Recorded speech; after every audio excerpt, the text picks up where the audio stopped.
وحبط ما صنعوا فيها وباطل ما كانوا يعملون.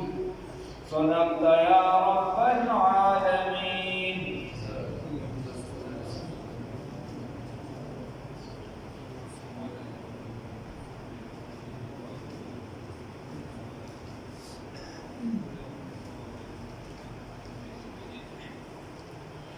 الله رب العزت فدی آیاتونو مبارکو کې فرمایي وی چا چې د ځان دپاره دنیا او د هغې زینت خوښ نو د دې چې کومه نتیجه ده هغه به دله پوره ورکړو، د دې چې څه میلاویږي هغه به دله ورکړو او د ده نه به په دې څیزونو کې کمې نشي کېدی، یعنې پوره به ورکوو چې څه دي. او هغه کسان دا چې چا دنیا خوښه کړه او دنیا یې وغوښتله نو د دوی دپاره په آخرت کې بیا څه نشته الا النار مګر اور دی، د دې دپاره بیا صرف سوا د اور نه ولا بل څه نشته. او تباه شو، برباد شو، زایله شو، ختم شو هغه چې کوم دي کول. وباطل او باطله کېدونکي دي، خرابې کېدونکي دي کوم عمل چې دی کوي. اوس خبره دا ده چې کفارو دا مخکې چې کومه کیسه وغیره تېره شوه دا دي چې رسول الله صلی الله علیه وسلم باندې الزام لګو چې دا قرآن دې د ځان نه جوړ کړی دی، یا دا ته چې کوم کتاب راوړې الله رب العزت دوی که ته چې تپوس وکړي فهل انتم مسلمون چې آیا تاسو اوس منونکي یې، تاسو اوس منونکي یې. نو دوی وایي چې نه هذا لسحر مبین، دا خو ما ستاسو ویلو سحر په معنا چې نه راکتلی دی، دا خو ښکاره سپین دروغ دی، موږ ورته سپین دروغ وایو، دا خو سپین دروغ دی. نو الله رب العزت وایي دا دي چې دا دومره فلسفه کوي، دا دومره خبرې کوي، دا دومره پروګرام چلی، دا د بل څه د وجې نه، دا صرف د دې خبرې د وجې چې دې دنیا خوښه کړې او آخرت یې پرېښی. او رسول الله صلی الله علیه وسلم فرمایي د حدیث مفهوم دی کوم کس چې د ځان دپاره دنیا خوښه کړي نو ده نه آخرت لرې شي، آخرت یې خراب شي،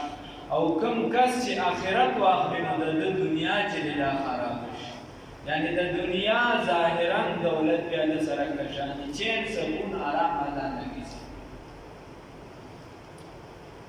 رسول الله صلی الله علیه وسلم او څومره چې پیغمبرانو په هغې باندې سخت دی، راحت دی، دا ټول دا د زندګۍ سره تړلي څیزونه دي، دا پرې راغلي. یعنې زمونږ او ستاسو په پیغمبر د الله رب العزت په محبوب محمد رسول الله صلی الله علیه وسلم باندې دومره سخت راغلي. حدیث کې راځي وایي نبی کریم صلی الله علیه وسلم یو پیرا ملاس په چټایۍ باندې او د نبی کریم صلی الله علیه وسلم چونکې جسم مبارک دا نرم و نازک مزیدار ښکلي بدن مبارک نو په هغې باندې د چټایۍ هغه نښې جوړې شوي. سیدنا عمر فاروق رضی الله تعالی عنه ورته عرض کړي چې د الله رسوله صلی الله علیه وسلم تاسو پورا کیسرا والا ته وګوره، هرقل روم او هرقل کسرا والا ته وګوره، او تاسو چې دي تاسو خو داسې یې د الله محبوب یې الله ته غوره یې، تاسو د الله نه سوال وکړئ چې په تاسو مسانې راشي او په دې امت باندې راشي. رسول الله صلی الله علیه وسلم ورته فرمایي د حدیث مفهوم دی وایي آیا زه د هغې په شان زندګي تېره کوم مفهوم بیانوم، یعنې هغې ته چې څه په دنیا کې میلو شو چې څه وکړه په دنیا کې ورته میلاوېږي او آخرت کې څه نشته نو د هغې په شان زندګي تېره کړو. رسول الله صلی الله علیه وسلم باندې بلکې حدیث کې راځي یو پیره رسول الله صلی الله علیه وسلم مونځ وکړو، بلکې دغه سره لیلة القدر سره ټچ حدیث دی. د سارې صحابه وایي چې موږ وکتل په تندي مبارک باندې چې کومې خټې وې د هغې هغه نښې وې سجدې په هغه خوره باندې. تاسو ته ویلو چې د عمر رضی الله تعالی عنه تر زمانې پورې د رسول الله صلی الله علیه وسلم په جومات مبارک کې چې ډایان هم نه وي، که د چا په شوق به ځان سره به کپړه وغیره راوړل نه په خوره باندې به مونږ کو داسې څه بندوبست نه من کانا هغه څوک چې وي یریدو چې سایه او کوشش کوي اراده لري الحیات الدنیا د زندګۍ د دنیا وزینتها او د ښایسته دي نوفي الیهم نو پوره به ورکولی شي دوی ته اعمالهم نتیجه د اعمالو د دوی فیها په دې دنیا کې وهم فیها او دوی به په دې کې لا یبخسون نه به وي چې د دوی نه څه کم کړی شي نه به وي د دوی نه چې څه کم ورکړی شي دي ته داسې به څه بندوبست نه وي بلکې چې څه کوي د هغې برابر به ورکولی شي هسې مفسرین نوره معنه کړې ده چونکې مضارع د معنه مناسب لفظا دغه دې ته به الله رب العزت وایي چې څه کم نه شي ورکولی چې څه کوي په دنیا کې د هغې به ورته پوره ملاویږي اوس خبره دا ده چې د دنیا کې دا کیسه نشته چې دا مسلمان دی دا کافر دی دا بلانکي مذهب والا دی او دا ډنګري مذهب والا دی دته به ملاویږي دلته نه د دنیا ټوله لوبه دا په محنت باندې ده یعنی یو کس کټ هندو دی هغه محنت وکړه هغه ته به د دنیا سره ملاویږي یو کس عیسائی دی هر څه چې هغه ته به د هغې سره په دنیا کې ملاویږي د آخرت حساب ځان له ما تاسو ته ویلي چې د آخرت حساب بیا د عمل لپاره درې شرایط دي یو ایمان دی یو چې دی اخلاص دی او یو طریقه د نبی کریم صلی الله علیه وسلم ده چې عمل ته کې ایمان د هغې لپاره ضروري دی که ایمان درکې نه وي نو عمل دی هېڅ هم بیا نه دی دا نیکۍ په اعتبار سره او بیا دویم نمبر که ته عمل کې او ستا کې چې دی اخلاص نه وي په عمل کې نو دا عمل دی تباه دی او که دریم نمبر چرته دغه عمل دی دغه مړی او ژوندی دی دغه غم او ښادي دی دغه ستا د ژوند دا پروګرام دا د نبي کریم صلی الله علیه وسلم په طریقه باندې نه نو بیا هم چې دی دغه عمل خدای ته خوښه نه دی اولئک الذین دا هغه کسان دي لیس لهم چې نشته دي د دوی دپاره فی الاخرة بآخرت کی الا النار سوا دورنا مگر صرف اور و حمید و او زائل شو ما حقص سونعو چی دکلو فیها پدی دنیا کی و باطل کی دن کی دی ما حقص کانو یعملون چی دکم عمل کوي افمن کانا آیا حق شخص آغا بندا حق شخصیت علا بینت چی پوازح دلائل باندی دی علا بینت چی پا عقل و بصیرت باندی دی من ربه درم د جانبنا ويتلوه دپسید مراد تلاوت دلته نه دی د اکثریتو برای باندې ويتلوه دپسیوي شاهدون ګواه منه د الله د جانبنا ومن قبله روان دي ددنه کتاب موسی کتاب د سیدنا موسی علی نبینا علیه الصلاة والسلام اماما چې هغه رهنما و رحمتا او رحمتو خبره داره الله رب العزت کوئی چې تاسو د هغه شخصیت باره کې خبرې کوئ افمن کان علی بینت آیا د هغه په باره کې چې هغه دی په پوره عقل باندې چې هغه په عقل باندې د بینه دلیل هم راځي معجزه هم راځي او بلا معنی راځي مفسرینو بعضو اکثریتو بلکې دا معنی کړې ده چې دلته مراد عقل دی چې نبی کریم صلی الله علیه وسلم هغه عقل باندې د الله د جانب نه او بل عقل سره کچ خبره داره ویتلوه شاهد منه چې د سره ګواه دی د الله د جانب نه دی عقل سره بل ګواه چې دی دا کچ دی هغه څه شی دی هغه قرآن د الله رب العزت دی هغه د ده د خبرې تایید کوي او بل د ده نه روان دی چې کوم کتاب تیر شوی دی هغه د سیدنا موسی علیه السلام تورات شریف چې هغه هم د دې تایید کوي چې اخري پیغمبر به راځي او دا نښې وي مخکې خبره تېره شوې اولئک نو اوس بینه په بله معنو سره ده ما تاسو ته ووي او څوک وایي دلته د بینې نه مراد چې دی هغه مخ مبارک د نبي کریم صلی الله علیه وسلم دی لکه عبدالله ابن سلام چې کله ایمان راوړه نو هغه ویلي بخاري شریف کې دي لیس هذا الوجه لوجه الکذاب وایي دا مخ مبارک د نبي کریم صلی الله علیه وسلم دا د دروغجن سړي نشي کېدلی نو مراد د دې نه وایي دا مخ مبارک د نبي کریم صلی الله علیه وسلم دی چې د ده د مخ نه هم پته لګي چې دا رښتونه دي یا د دې نه مراد عام قرآن والا خو اکثریتو دې ما تاسو ته وایي دغه تعبیر کړی اولئک دا هغه کسان دي یؤمنون چې دي ایمان راوړي به په دې قرآن باندې په دې پیغمبر باندې ومن یکفر او چا چې انکار وکړو به په دغه کتاب باندې یا دغه کتاب نه من الاحزاب د ګروپونو نه چې چا د پاټونه د ګروپونو نه د احزابو نه انکار وکړ دغه کتاب نه فالنار موعدو بس اور د دې زید سعید بن جبیر رحمه الله فرمایي هغه چې قرآن ما کوم حدیث هم د رسول الله صلی الله علیه وسلم ولوستو نو د هغې مصداق مې خامخایي په قرآن کې یو آیات را پیدا کړ د هغې مصداق ځکه د صحیح احادیث د دې قرآن تشریح کړ نو هغې مصداق مې په قرآن کې چېرته را معلوم کړ وایي دغه شان د نبي کریم صلی الله علیه وسلم حدیث مبارک ما ته راورسېده رسول الله صلی الله علیه وسلم فرمایلی چې کوم بنده هغه ته زما دعوت ورسي چې اخري پیغمبر نبی کریم صلی الله علیه وسلم دنیا ته تشریف راوړلی او د هغه دین چې دی هغه یعنی د هغې ابتدا شوې د هغه مبعوث شوې د هغه شخصیت او چا زما دا دعوت قبول نه کړ چا زما دا دعوت قبول نه کړ که دې یهودي وي که دې عیسایي وي او هر څومره عبادت کوونکي وي خو دې به جهنم ته ځي او جهنم یې ځای دی وی ما وی چې دا کوم نه هغه راته بیا په دې آیات کې ملو شو چې ومن یکفر به من الاحزاب فالنار موعده چې د ګروپونو نه څوک انکار وکړي د دې قرآن پاک نه نو د دې سره وعده د اور ده یعنې د دې ځای دغه اور دی دوام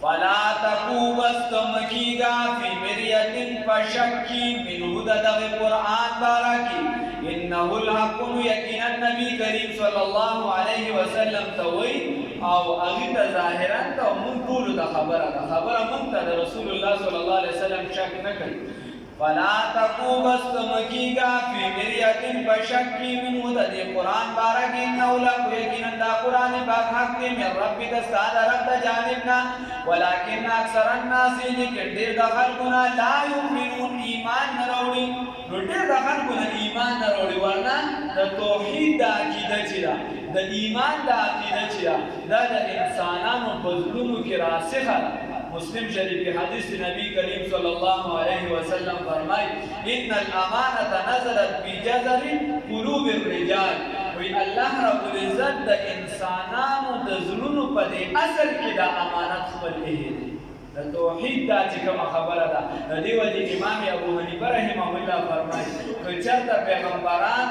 دنیا ته نه وي راغلي بیا به په انسانانو باندې لازمه وي چې دوی د الله وحدانیت په خپلو عقلونو باندې منلې وي د دې وجې هر انسان چې دا په فطرت د اسلام پیدا کړي بیا مور او پلار ماحول د چا نه څه جوړي او چا نه څه جوړي ومن اظلم وسوق دی زیاد ظالم ممن د هغه چانا افترا چې جوړوي چې جوړ کړی دی علی الله په الله رب العزت باندې کذبا دروغ امام شاولی الله رحمه الله فرمایي وای د هر انسان په زړه کې 19 مرکزونه دي 19 مراکز دي وی هر مرکز ته پرده ده چې هغه کولاوي هغې پسې بله رامحیطه کېږي بله کولاوي بله رامحیطه کېږي آخري چې کومه پرده ده نو په هغې باندې د الله رب العزت د جلیات او انوارات راورېږي نو معلومه دا شوه چې دا په هر زړه باندې راورېږي خو چې ته د دغې طرف ته سعی او کوشش او څوک دې زیات ظالم دا هغه چانه چې جوړ کړي دي په الله باندې دروغ اولئک دا کسان دي یعرضون پیچ چې پیش کولی بشي علی ربهم رب خپل ته ویقول الاشهاد او گواهی گواهان هؤلاء الذین دا هغه کسان دي نو گواهان څوک دي یا نبی کریم صلی الله علیه وسلم دی یا فرشتي دي او یا چې جبرائیل امین دی هغه دې بله تفسیر کې راځي ویتلوه شاهد منه بعضې چې کوم مفسرینو هغه شته دي نو دغلته یې ګواه چې دی دا جبرائیل علیه السلام هغه شته دي او یا د عامې فرشتې دي کومې چې لیکونکي دي او یا مراد د ګواه نه چې هغه اندامونه دي د انسان نختم علی افواههم په خولو باندې به مهر ولګولی شي بند بشي او اندامونه به دا وایي چې وایي د په موږ باندې دا عمل کړی دی دا عمل کړی دا عمل کړی دی نو دا دې مراد دی ويقول الاشهاد وای گواهان هو هؤلاء الذين دها کسان دي کذبوا چې دروغ ویلو علی ربهم پر خپل باندې الا خبردار لعنت الله لعنت الله تعالی دی علی الظالمین فظالمان باندې الذين دا ظالمان ها کسان دي يسدون چې دی بندول کوي عن سبیل الله دلار د الله تعالی نه د اسلام نه منع کول کوي د دین نه منع کول کوي د دین د شعبونه منع کول کوي او الله وی لکه صرف دا حق کوي دا نور چې ټول په غلط روان دي بل ورته وی دا حق کوي لکه دا نور په غلط روان دي د دین په شعبو کې تفریق راوستو او بیا د دین په یو شعبو کې د منافقت شروع کو پای کې خپلو کې خلک اړام کړو بیا د دین په هر جمعات کې خلک اخته کړو بیا د دین هر یو کارکون هر مسلمان یې د یو بل سره مشتو غریبان کې یو بل سره اونخلول چې د رسول الله صلی الله علیه وسلم راوړل شوی خبر ده چې رسول الله صلی الله علیه وسلم فرمایي کجسد واحد تاسو بشان د یو بدن یې چې دې ته نقصان ورسي چې دې ته نقصان ورسي چې پر قائم رب ملت سے ہے تنہا کچھ نہیں موج ہے دریا میں اور بیرونی دریا کچھ نہیں ایک ہو مسلم حرم کی پاسبانی کے لیے نیل کے ساحل سے لے کر تا بخا کی کاشفہ دیوی چې دې ته نقصان ورسي او د هر امت د هر قوم زندگی چې انفرادي شي د هر قوم زندگی چې انفرادي شي چې دې صرف د ځان په ګټه کې مخلي بل دې تباه کېږي ګاونډي دې تباه شي کلي دې تباه شي ملک دې تباه شي مسلمانان دې تباه شي خو چې صرف دې ښه شي چې صرف مې والا خبره په ما کې پیدا شي کاغه په صوفیای کرامو کې راشي کاغه تبلیغي جماعت کې راشي کاغه په مولیانو کې راشي کاغه په ختم نبوت والا کې راشي کاغه په مجاهدینو کې راشي کاغه عام د پارټي په یو کارکون کې راشي نو هغه جماعت هغه پارټي هغه ملک د تباہ برباد هر کله چې دا کې اجتماعي سوچي چې بای ځان بم بچ کوم او د اخوا کې را سرور مسلمان دې بم زه د کفر نه بچ کوم دې بم زه د جهنم نه بچ کوم چې کوم موږ وایو چې ناس په فضایو او سوچ به د عالم سوچ به د عالم کو دغه اجتماعي سوچ او اجتماعي پروګرام چې کله تا کې نو بیا به کامیابی او چې کله اجتماعي پروګرام نه یو بل لخمي والي نو بیا به نقصان دا د دین نه منې کول د خلک لګیا دي یو بل د دین نه منې کوي نومونه صرف بدل دي الذین هغه کسان دا هغه کسان دي دا ظالمان دا فسادیان هغه کسان دي یصدون چې دي منې کول کوي عن سبیل الله د دین د الله تعالی نه ويبغونها او دي لټوي په دغه کې عوجا سکوګوالي یا دي لټوي دغه لار د دین څخه وګا دغه د دین لار خلکو ته وایي چې لکه دې شعبه کې مزه د دین دې کومه دانګي تبلیغي پسلال ما خدا چې دانګي چلګي لکه ته لار شته خسرې جوړ شته تمام الکه علم مکه عمره مولیان څه کوي نن سبا الکه کوم مولا شته تا په مسلو درو مونږ ته پاسې درې تا پاسې الکه دا د دین نه منقول دي او ډایرکټ سو اسلام باندې راتلی نشي دا ولا بدلې نشي الله دې مونږ د دین د هر شعبې په قدر کې د هر سره محبت ساته کوم کې ته مهنت کولې شي ای کې ته لګیاي بدل الله دې توفیق راکړي دا هغه کسان دي چې دی هدل ته ور ډایرکټ مراد په دغه دي ها کافران دي دا کافر نه دي خدا پزړه کې اسی بس د مسلمانانو بغض او عناد رسره خولي الله دې مسلمانانو دې الذين دعا کسان دي چې دی بندول کوي د لارې د الله تعالی نه او لټوي د لارې لره کاوګه یا لټوي په دغه لاره کې کوګوالي وهم بالآخرة هم کافرون او دوی د آخرت نه انکاریان دي د دې چې دا ګډ وډ کیسې کوي دا پروګرامونه چې ګډ وډ کوي دا د مسلمانانو اجتماعیت ته چې نقصان رسوي د مسلمانانو د اتحاد ته چې نقصان رسوي دا چې پاره کوي د دینه معلومه شو چې د دې په خپل زړونو کې څه مرض دی الله رب العزت دې موږ دغه حالت نو ساتي